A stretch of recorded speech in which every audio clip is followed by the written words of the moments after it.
Olá, amiguinhos, olá, amiguinhas, tudo bem com vocês? Dando continuidade aos nossos estudos de controle de constitucionalidade, até rimou, hein? Vamos falar um pouquinho agora sobre a classificação do controle de constitucionalidade. Lembrando que a gente viu já, controle de constitucionalidade é o remédio que cura o mal da inconstitucionalidade, que cura a doença da inconstitucionalidade, beleza? O controle de constitucionalidade, ele, quanto ao momento em que é exercido, ele pode ser de duas naturezas distintas, pessoal.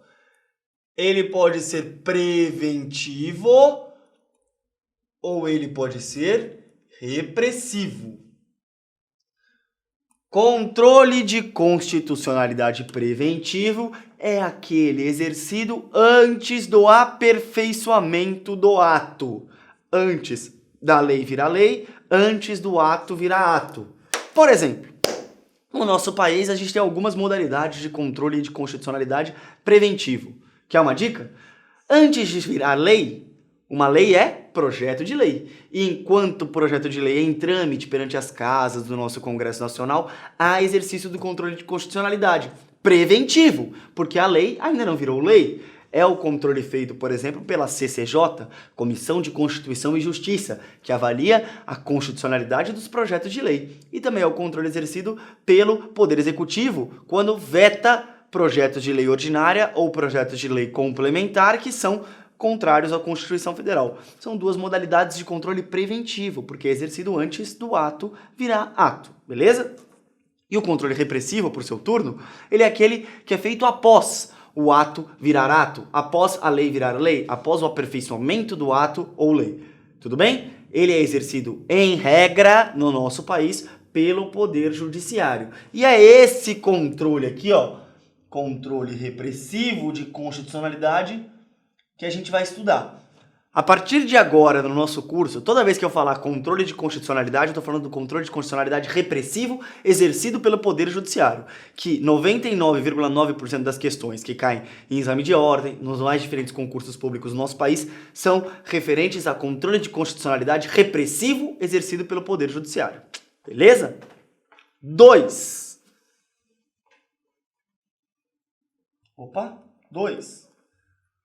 Quanto ao número de órgãos.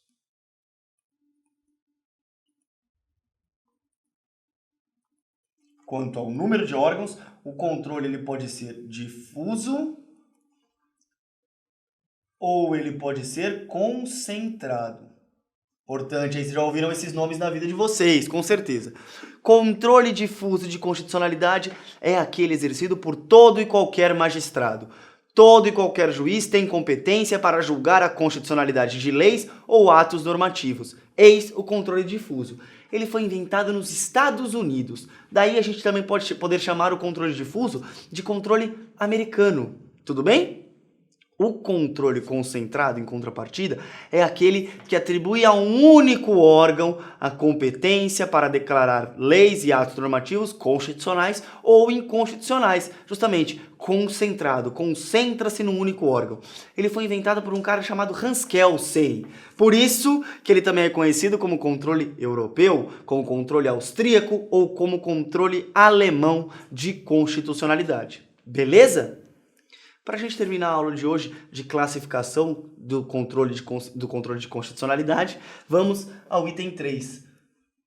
Quanto à posição da questão de constitucionalidade.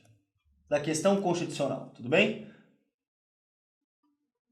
Gente, esse azul ficou bom, hein? Vou usar o azul para agora, para sempre. Quanto à posição da questão constitucional, o controle pode ser abstrato ou direto, ou o controle pode ser concreto ou incidental. Cuidado! A parte mais difícil do curso até agora de controle de constitucionalidade é essa. O que significa controle abstrato, direto ou controle concreto e incidental? No controle abstrato de constitucionalidade, não há um caso concreto, não há partes. Pergunta-se apenas ao órgão responsável pelo julgamento do controle de constitucionalidade se determinada lei ou ato normativo é ou não é constitucional. Ponto. Não tem historinha, não tem partes, não tem pretensão resistida. Pergunta-se apenas e tão somente se há ou não há constitucionalidade de lei ou ato normativo. Daí se falar que o controle é abstrato, ou seja, não há um caso concreto. Que ele é direto, ou seja, não há intermediários. Pergunta-se diretamente ao órgão se há ou não observância da Constituição Federal.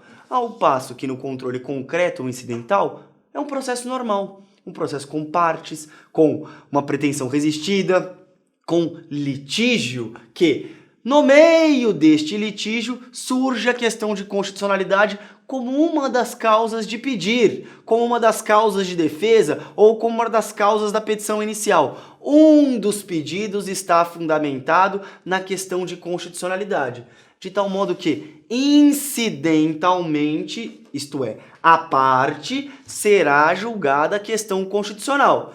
A depender do julgamento da questão constitucional, levar-se-á a questão ao processo principal e o julgamento será procedente ou improcedente. O que eu quero que vocês lembrem, em suma, que no controle abstrato a pergunta é direta, é ou não é constitucional. No controle incidental, não. No controle incidental, diretamente pede-se uma coisa, com fundamento na questão de constitucionalidade.